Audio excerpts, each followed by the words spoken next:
Hello everyone, welcome to English with Shalini.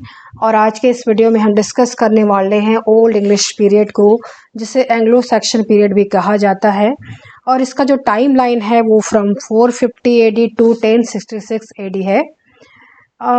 अब हम इस पर सबसे पहले इसके बारे में, लिटरेचर के बारे में जानने से पहले हिस्टोरिकल बैकग्राउंड, पॉलिटिकल बैकग्राउंड को डिस्कस करेंगे, क्योंकि ये जो सारे बैकग्राउंड हैं वो लिटरेचर के ऊपर बहुत ज़्यादा इन्फ्लुएंस करते हैं, मोल्ड करते हैं लिटरेचर को।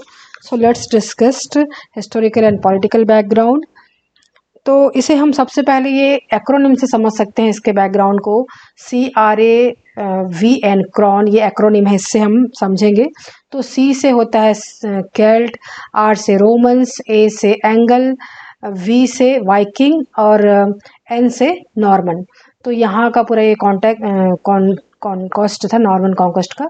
तो पहले शुरुआत होती है C से, केल्ट।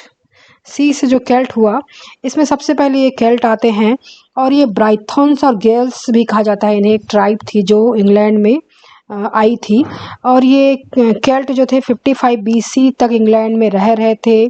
ये 5th सेंचुरी से बहुत बड़ी तादाद में केल्ट ब्रिटेन में माइग्रेट होकर कहीं से आए थे, और इन्हें ओरिजिनल निवासी माना जाता है ब्रिटेन का। हालांकि माइग्रेट करके ही आए थे, लेकिन इन्हें कोई ओरिजिनल निवासी मान लिया गया है इस आइलैंड का, ब्रिटेन आइलैंड का। और यहीं से ब्रिथॉन ट्राइब था, तो यहीं से ब्रिटेन नाम बना है, बोलते हैं। ये फर्स्ट ट्राइब थी केल्ट। और उसके बाद फिर रोमन्स आए। आर फॉर रोमन कॉन्क्वेस्ट हुआ 55 BC में। इंग्लैंड में रोमन्स का कब्जा था। रोमन्स के बाद एंग्लो सेक्शंस का अटैक हुआ, उसका कब्जा था। फिर बीच में वाइकिंग्स भी आए थे, वाइकिंग का इन्वेजन हुआ था।